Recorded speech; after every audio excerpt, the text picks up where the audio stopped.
मुख्यमंत्री डॉक्टर मोहन यादव ने प्रधानमंत्री नरेंद्र मोदी के सशक्त नेतृत्व और केंद्र व राज्य की डबल इंजन सरकार के प्रभावी समन्वय को देश में तेजी से हो रहे बुनियादी ढांचा विकास का आधार बताया। उन्होंने कहा कि प्रोजेक्ट मॉनिटरिंग ग्रुप और proactive governance and timely implementation platform जैसी संस्थागत व्यवस्थाओं ने वर्षों से अटकी निवेश परियोजनाओं को पुनः गति दी है। इन प्लेटफॉर्म्स के माध्यम से केंद्र और राज्य के सभी हितधारकों को एक मंच पर लाकर निर्णय प्रक्रिया को तेज, पारदर्शी और परिणामोन्मुखी बनाया गया। मुख्यमंत्री ने बताया कि मध्य प्रदेश का विभिन्न केंद्रीय मंत्रालयों से 209 बड़े प्रोजेक्ट्स प्राप्त हुए, जिनमें से 2.61 लाख करोड़ रुपए से अधिक निवेश वाली 108 परियोजनाएं पूरी हो चुकी हैं, जबकि 5.24 लाख करोड़ रुपए से अधिक लागत की 101 परियोजनाएं प्रगति पर हैं। केंद्रीय परियोजनाओं के क्रियान्वयन में प्रदेश ने 97% सफलता हासिल की है, जो सुशासन और प्रभावी मॉनिटरिंग का प्रमाण है। रेल, सड़क, ऊर्जा और नवकरणीय ऊर्जा क्षेत्रों के साथ साथ वन्यजीव पर्यटन, कूनो नेशनल पार्क में चीता परियोजनाओं, धार का पीएम मित्र पार्क जैसे प्रयास प्रदेश के समग्र विकास को नई दिशा दे रहे हैं। मुख्य सचिव अनुराग जैन ने प्रगति प्लेटफॉर्म को नीति नहीं निष्पादन, घोषणा नहीं डिलीवरी और समीक्षा नहीं समाधान की भावना का सशक्त उदाहरण बताते हुए कहा कि यह पहल डिजिटल, इंटरैक्टिव और जवाबदेही आधारित शासन का मजबूत मॉडल बन चुकी है। छवि दुनिया के सामने बनाना।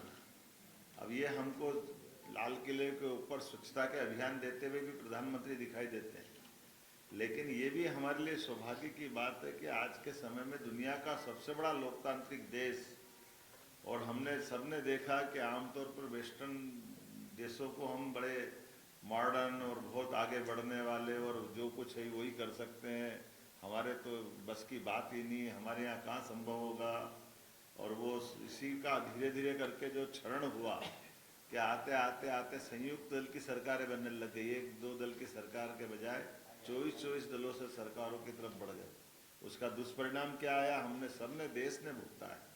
कि आप देखो कि हमारे यहाँ 1 या 2 रेल चलती थी तो रेल मंत्री, कोई राज्य भी हमेशा इस बात के लिए पीछे पड़ते थे कि रेल मंत्री, हम रेल मंत्रालय हमको दे दो। क्यों दे दो?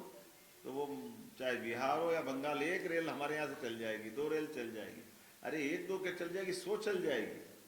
आज बदलते दौर में वो रेल मांगना, रेल मंत्री का बजट का मूल बजट के साथ जोड़ना, वो अंग्रेजों की पद्धतियाँ। ये जो गए जमाने जब अंग्रेजों ने रेल अपने लिए स्टार्ट की थी तो उनने उस रेल के ऊपर अपना नियंत्रण रखा, क्योंकि उस समय स्टेट अपने अपने बजट से चलते थे, तो रेल का खर्चा भी वो स्टेट से निकलवाते थे, लेकिन ट्रांसपोर्टेशन का पूरा लाभ अपने पास रखते थे, पकड़ अपने पास चलाते थे।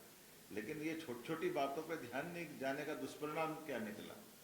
लेकिन आज मुझे इस बात की प्रसन्नता है कि आज हमारे देश के साथ विकास का भी और विकास के साथ भविष्य की आवश्यकताओं का दृष्टिकोण भी कितना युक्ति युक्त होना चाहिए, या इसको ज़्यादा शब्द और प्यूरिफाई बोलो तो तीक्ष्ण होना चाहिए। कि आज मैं जब थोड़े दिन पहले असम की यात्रा से लौट के आया, और असम के अंदर नागालैंड, मिजोरम और ये जब हमने इन्वेस्टर समिट की, तो इस प्रकार से जब उनने बात, वहाँ एक पंजाब के एक सरदार जी आए हुए थे इन्वेस्टमेंट कर लिए वहाँ के मुख्यमंत्री और उनसे बात करने, तो मैंने कहा आप हमारे यहाँ करो। तो हमने कहा आपके यहाँ क्या दे रहे हो? तो हमने कहा हम भी वही दे रहे हैं, 100 करोड़ की होटल डालोगे 30 करोड़ का आपको अनुदान दे देंगे। उन्होंने कहा ये तो हो गया, अब जीएसटी में क्या कर रहे हो? अब हमारा तो दिमाग घूम गया, जीएसटी में क्या करें हम, तो जीएसटी तो भारत सरकार करेगी, जीएसटी तो जो लगेगी वो तो लेना पड़ेगी। उन्होंने कहा नहीं, यहाँ पूर्वोत्तर राज्यों में भारत सरकार के द्वारा 20 साल तक जीएसटी भी माफ कर दिया। अब ये जो दृष्टिकोण है कि पूर्वोत्तर राज्यों का डेवलपमेंट कराना है, तो उनको ये अलग से और क्या प्रमोशन कैसे देना चाहिए। उन्होंने कहा ये प्लाट और भूखंड और इनकी व्यवस्थाओं की जो लागत और उस सब में भी, तो बॉर्डर के अंदर तक सड़क पहुंचाना, बॉर्डर के अंदर तक रेल की लाइन डलवाना, भविष्य में चुनौती के लिए आने वाले समय में जब देश की सीमा सुरक्षित होगी तो देश अच्छा चलेगा। तो ये जो भविष्य की दृष्टि से योजना बनी, और आज भी देखो कितनी अच्छी बात, अभी अनुराग जी बता ही रहे थे कि ये गोंदिया जबलपुर की बात करें तो गोंदिया जबलपुर बोलने से केवल नाम ध्यान में आता कि गोंदिया जबलपुर है, लेकिन गोंदिया जबलपुर में उसमें जो दूसरी चीज़ देख रहा हूँ कि हमारे पास जबलपुर से आने जाने के लिए आज अपना एक रास्ता है बालाघाट, मंडला, सिवनी से नागपुर, मुंबई, कलकत्ता, चेन्नई सीधे जोड़ने का। अब काहे के लिए इटारसी लाओ बार बार जबलपुर से, नहीं तो हम हमेशा जबलपुर ही आना, जबलपुर इटारसी आना पड़ता था। अब इसके बदले में क्या हुआ, सीधा वहीं से कलकत्ता और चेन्नई और सीधी ट्रेन निकल जाएगी जब आगे जाकर गोंदिया से। तो ये जो अंदर के रास्ते हैं, जैसे उदाहरण के लिए अभी अपने को 18,500 करोड़ की रेल लाइन मिली इंदौर मनमाड़। ये प्रगति पोर्टल का लाभ है कि सीधे यहाँ से अभी वापस रतलाम जाओ, रतलाम से गुजरात जाओ, गुजरात से बम्बई जाओ, जरूरत नहीं, सीधे डायरेक्ट मनमाड़ निकाल दी इंदौर से उज्जैन होके। तो ये अपने लिए भविष्य की दृष्टि से एक एक करके कितनी सारी बातें हैं, लेकिन जो मूल बात अपने बीच में है कि राज्यों के बीच राजनीतिक दृष्टि से भले ही हमारी प्रतिद्वंदिता है, मत भिन्नता है, लेकिन देश की दृष्टि से हमारे लिए तमिलनाडु का भी वही महत्व है जो केरल का महत्व है। विभिन्न विभिन्न राज्यों के बीच में विकास के मामलों को लेकर के इस प्रगति पोर्टल में मूलभूत जरूरी चीज़ों के लिए केंद्र राज्यों के बीच, जैसे भूगर्भ संपदा का अगर दोहन करना है तो देश के हित में वो कैसे हो सकता है, तो वो हमारा झारखंड जैसा राज्य हो, वहाँ पे भी अगर फॉरेस्ट की दिक्कत है तो उस पोर्टल में किसी की जरूरत नहीं, वो अपने आप ऑटोमेटिक हमारे यहाँ के वरिष्ठ अधिकारी, भारत सरकार के वरिष्ठ अधिकारी और इन समस्याओं को सूचीबद्ध करते हुए अपने आप सॉल्व कर लेंगे। अभी थोड़े दिन पहले मैं पीएम से मिलने गया तो वहाँ 2 मुख्यमंत्री बैठे हुए, रेवंत रेड्डी जी और एक और मुख्यमंत्री। तो हमने कहा आप यहाँ कैसे आए, तो बोले हमारे राज्यों के मसले को लेकर आए। हमने कहा ये तो मजाक करी, मेरे परिषद के साथी रेवंता, हम परिषद में पहले थे, आजकल वो कांग्रेस में है।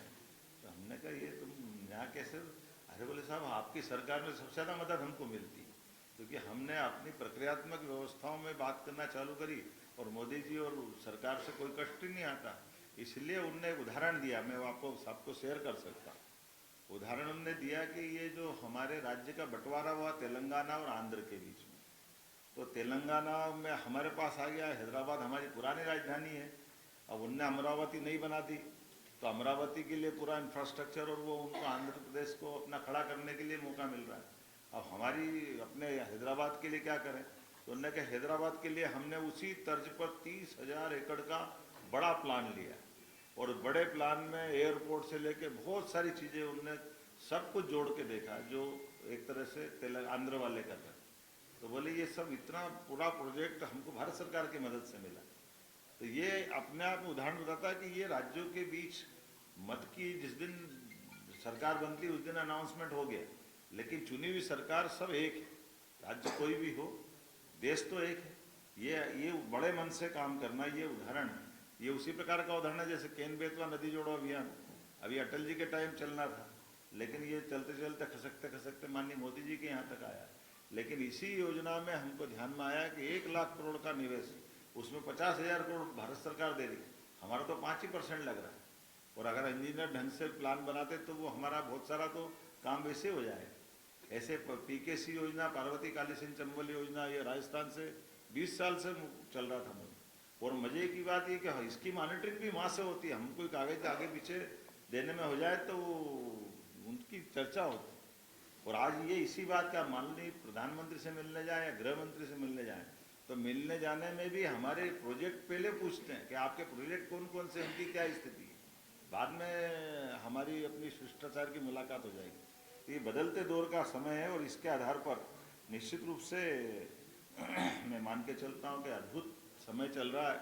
ये सारे प्रोजेक्टों की बात मैं दोबारा नहीं दोहराऊंगा, माननीय सीएस ने रख दी है। और ये खासकर हमारे लिए कार्य संस्कृति का बदलाव का जो समय आया और राज्य और केंद्र के बीच में जो समन्वय हुआ, और मध्य प्रदेश के परिप्रेक्ष्य में केवल आपको ये आंकड़े में ही ध्यान में आ जाएगा कि 108 परियोजना तो पूर्ण हो गई, उसमें 2,61,340 करोड़ की एक सफलतापूर्वक चालू हो गई, और ये 5,24,471 करोड़ की 101 योजना ये कार्यान्वयन में है और सक्रिय निर्माण चरण में। ये कांग्रेस के मित्रों को जरूर बताना, क्योंकि वो उनकी तरफ से प्रश्न आता है तो जरा बताना पड़ेगा कि ये हमारे केंद्र और राज्य की सरकार का फायदा क्या होता है। आपके राज्यों का कहीं अच्छा आंकड़ा हो तो हम विधानसभा में उसको भी सुनेंगे, लेकिन ये हमारे माननीय प्रधानमंत्री जी के काम करने का तरीका है। मैं तो ये देख के आनंद आ गया, 49% की प्रोग्रेस और 67% की ये जो आपने आंकड़ा बताया, और इसी के साथ साथ ये लंबी बातें तो क्या है, लेकिन सच में 20 परियोजना अधोसंरचना की पूरी हो गई, 19 कार्यान्वयन में है, 97% की सफलता है। और केंद्र योजनाओं में रेल मंत्रालय की 14 परियोजना, सड़क मंत्रालय की 13 परियोजना, विद्युत मंत्रालय की 5 योजनाएं और रिन्यूएबल एनर्जी को तो ऐसा प्रोत्साहन दे रहे हैं कि हमारे यहाँ सबसे भाग्य से इसी तीनों तरह की रिन्यूएबल एनर्जी की संभावना है। और वनों के मसले भी हमारे पास बहुत है, लेकिन वनों के मामले में भी, और ये प्रधानमंत्री जी की उदारता भी है कि हमारे यहाँ राज्य में आके चीते भी छोड़ते और जन्मदिन भी मनाते हैं। ये हमारे लिए सौभाग्य की बात है। पीएम मित्रा पार्क के माध्यम से हमारा पूरा ये कपास का किसानों का 6 लाख किसानों का जीवन बदलने का कितना बड़ा निर्णय है। मैं आज वो ज़्यादा नहीं बोलता हूँ, संक्रांति है, पतंग उड़ाना है, बहुत सारी जगह जाना है, तो अपने लिए आप अपनी तरफ से इसको अपन समेटते हैं। कोई ज़रूरी बात हो तो ज़रूर कर सकते हैं।